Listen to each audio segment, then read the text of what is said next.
the concept of this talk is what I was thinking today.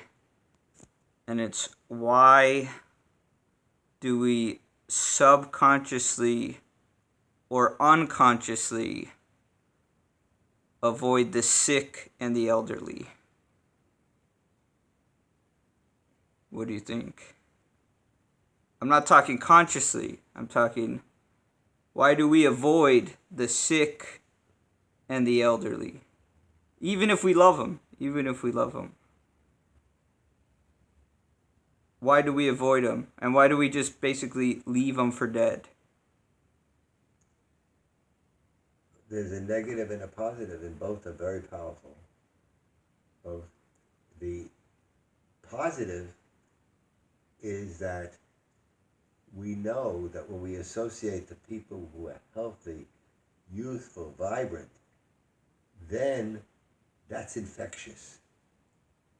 But the negative is the fact that we have a subconscious fear that when we deal with people who are ill, who are suffering, not only do we not know what to do, not only are we not gifted in that, experienced in that, we have a real problem because subconsciously we feel we're going to get it.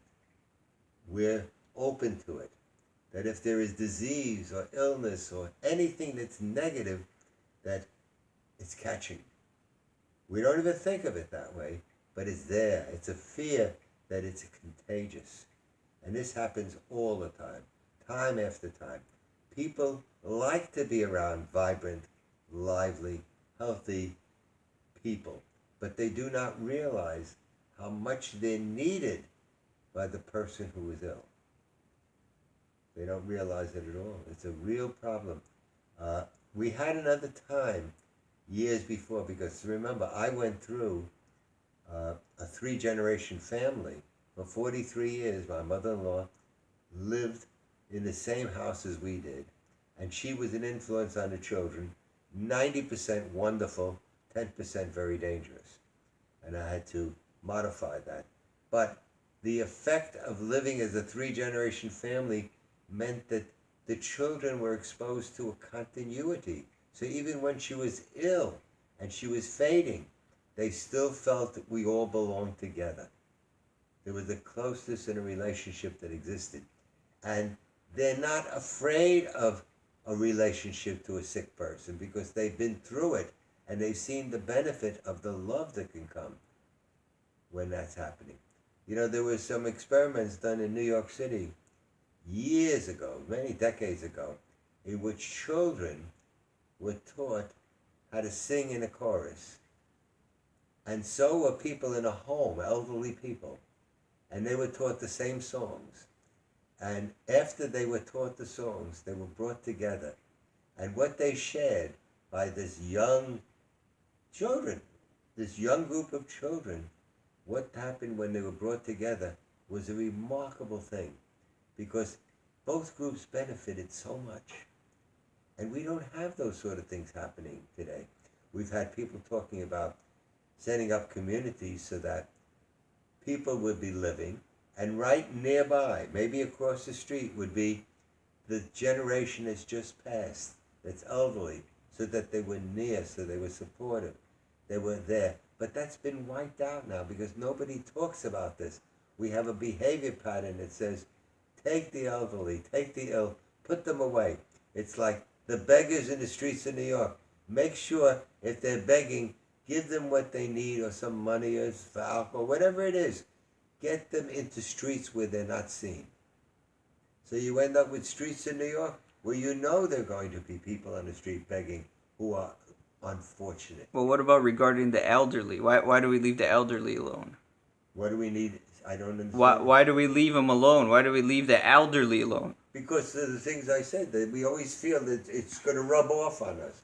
It's something with which we have little experience. What existed before as generations living together is now vanishing. We have less and less influence of parents and grandparents than we ever had before. As far as I could tell, that wonderful influence of living with generations together from the past, I thought I thought my three children benefited so enormously from that. And I don't see that now. I don't see it at all. And they've written about it. They've described it. They talk about how they missed it. And of course, they miss their mother, who's gone now too.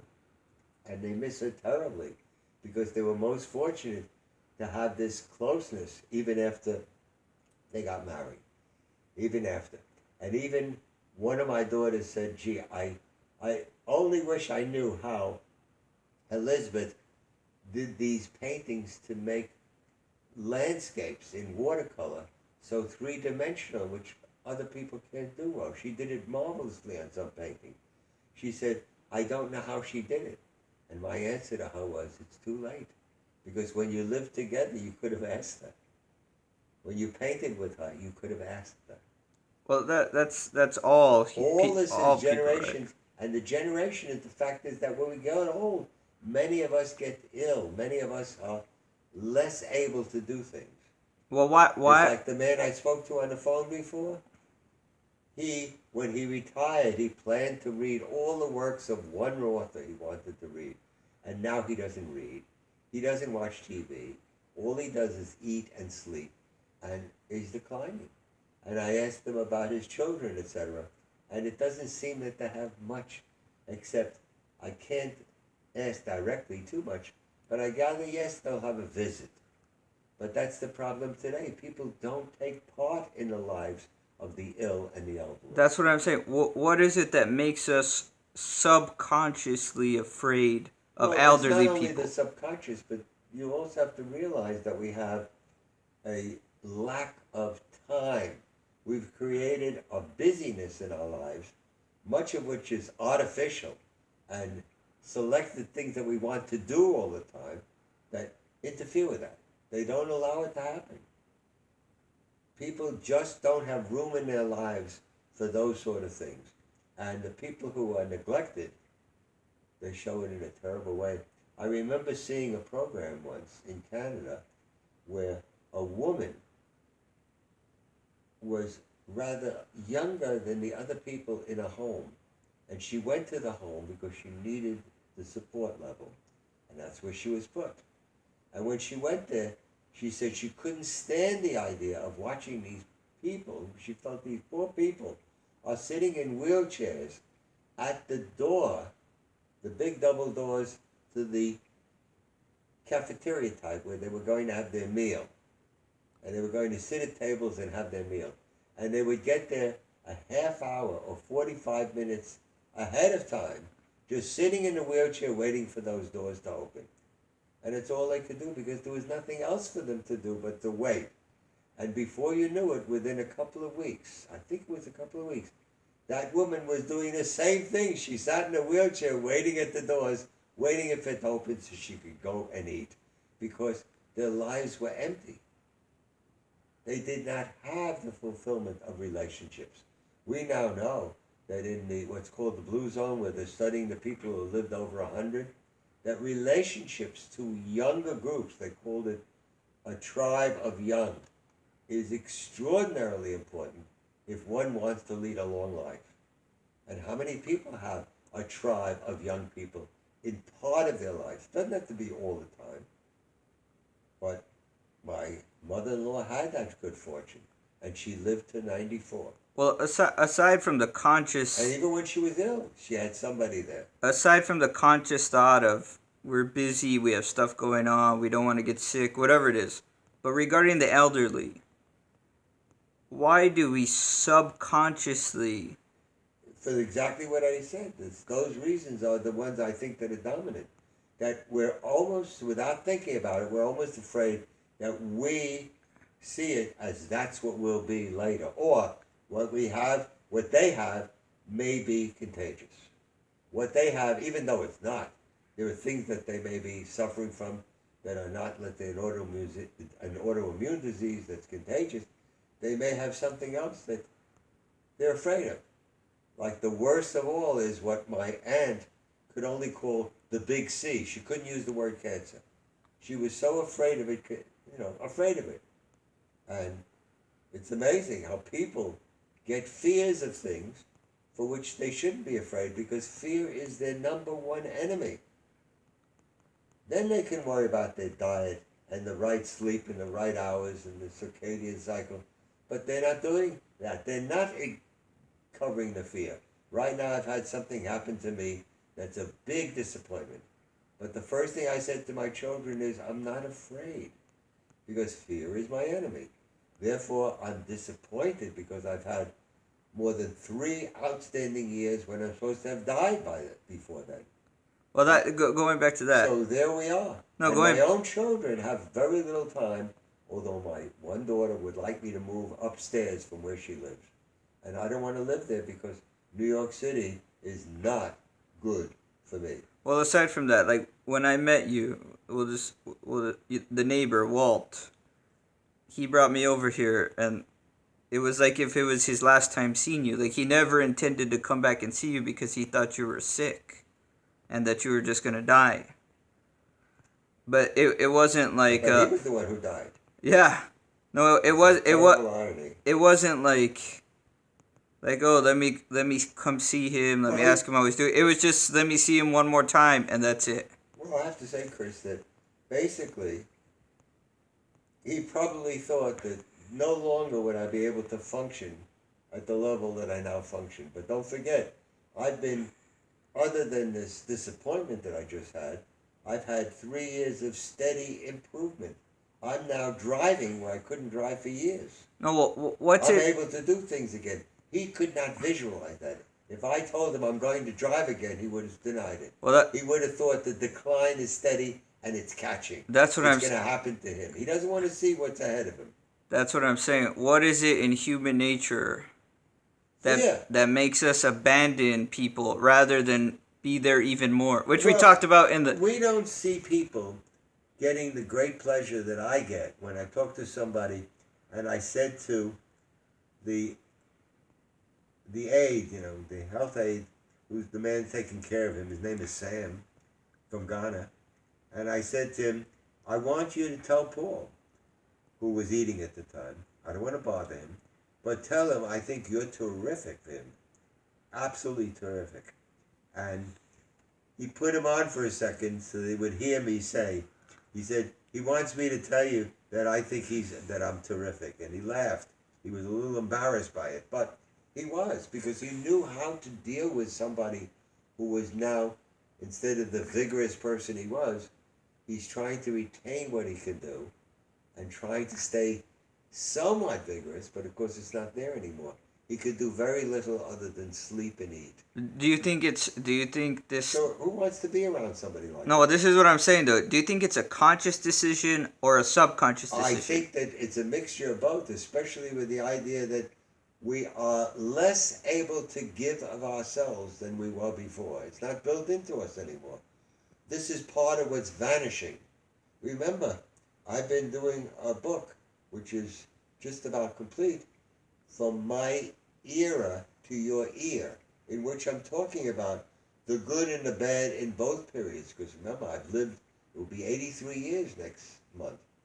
And I've been very aware of what has been lost.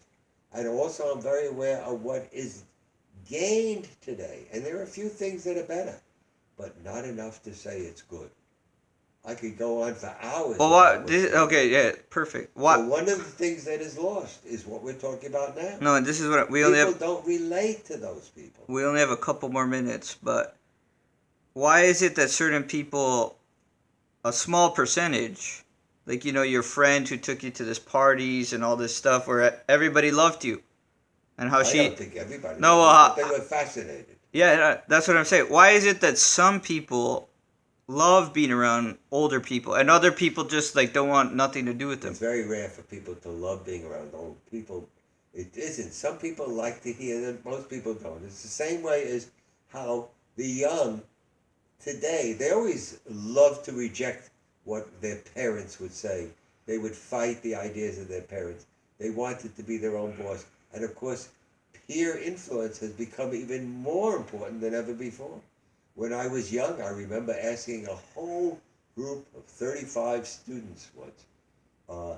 I asked them, look, I'm going to ask you in a minute, what you're wearing. Stand up. But right now, I will bet that you are so influenced that most of you will be wearing something very related in pants or slacks, whatever you want to call them, to what everybody else is wearing. And they were shocked when they all stood up and they realized that every one of them at that time was wearing blue jeans. It was so peer influence that we're not interested in the elderly. The idea that we read about or hear about with the ancient native born, what they call in Canada First Nations, American Indian, we call it, of course, a misnomer. But we look at that, we say to ourselves, the elderly were the people who had the most wisdom. That's a broad term that's not quite accurate because it wasn't always wise, but they were likely to experience, to be able to know things that the young didn't know. And that's been pushed aside to a great extent because all the other things we just talked about, the fear, it's catching. This is what I'm going to be like when I get old. I don't want to see it. I don't want to know. People don't want to know. They just don't want to know because they're afraid. And fear is, to me, my worst enemy, and I'm sure they don't realize it's their worst enemy. That you could be disappointed, you could be concerned, you could do things that are helpful, but you must not be afraid because life is a cycle. From beginning to end, it's all a part of it, and death is a part of that cycle. And it's all a part of a cycle that comes, but we don't want to know what that ending is. We don't want to know too much about it. We can't even accept the idea that we're going to die. How many young people think of themselves as immortal and cross the street without looking for cars and get hit? I knew young people who were decapitated out on the road when they crossed over because they did not maintain any sense of what has to be done to be a part of the life cycle that stays in its living end longer. They didn't know. They didn't care. They cared, but they didn't care enough to look at it. People are not interested in the information unless it's something that they're ready to accept. There are a few, but they're so few in number. I see that all the time. Occasionally a young person, I'm talking to on the phone, a stranger, when they start saying how sorry they are for me, and I told them not to be because of this, that, and the other thing. And there are many reasons, because I've had the most fortunate life anybody could ask for. And I say that having had some bad things happen to me, to my wife, to us, illness, bad fortune, losses, theft. I have a pile of these things that are bad, and yet I live as well as anybody. No, you live a great life. But Yeah, no. I know To that. People don't understand that. And there's no reason to feel any sorrow for me. Look at the life I'm leading even now. No, I know. But to that point, real quick, like you said before, like your friends just started dissipating over time. Like it lasted. The one I was talking to tonight. Just all your friends in general. Like even when you said you got sick a few years back. There are a couple who are thriving. But they started distancing themselves. You had told me before that. No, the younger people distance themselves unless they know. I have a friend of more than 50 years who every week goes down to the Boston area to take care of her grandchildren, so that her daughter and her son-in-law can go out and work. And she loves it. She thrives on it. But she wants on the weekend to go back to her home in Maine. And I talk to her very frequently. I wish I had more time to talk to her because she thrives. She's doing so well. And she's older than I am, I think. No. What I'm saying is they were distant. They were distancing. Her family holds her dear. Her children can't wait for her to come back. I know because her daughter said to me a number of times that she loves when her mother talks about, though she often talks about me and my wife and my mother-in-law because she was close to us. And that's a rare case. Oh no! But that's important. That's important. A rare case. No, But do you think it's different? Like Do you think it's different for an elderly man versus an elderly woman? I think it's easier to deal with an elderly woman because it's the mother relationship. Yeah. But for a man, A man is a different kind of influence. I'm not saying it's a bad influence, because men function so differently. They think differently. They have different brains. Their two lobes are not even connected. Well, women do. It's a different way of thinking, different way of communicating. But they used to a mother who, even when mothers are working, spend more direct time with all the things we call life and the problems of life. Remember, it's women who are the ones who deal with the most important things in life directly. They're the ones who deal with birth, food, meals, what they do, all the things in life, illness and death. Women are the ones who deal with it much more directly. Oh yeah, because my grandma's very important to like everybody. That's unusual. But you come from a different part of the country where that still holds. It does not hold here in big metropolitan areas. No, but like even we have elderly uncles or whatever, and people sort of just like stay like they just let them do their own deal. Oh, in other words, they disassociate. Well, there's the influence I talked about. And this is a terrible thing for the young, because they're trying to stay away from anything that means the ending of life. There's so much fear that governs it. And as I said, some of the fear is realistic and some of the fear is not. But even when it's realistic, if you're guided by that rather than other motives, other unconscious, or if you wish, subconscious thing, if you're guided by that, then it's a terrible thing and you're trapped.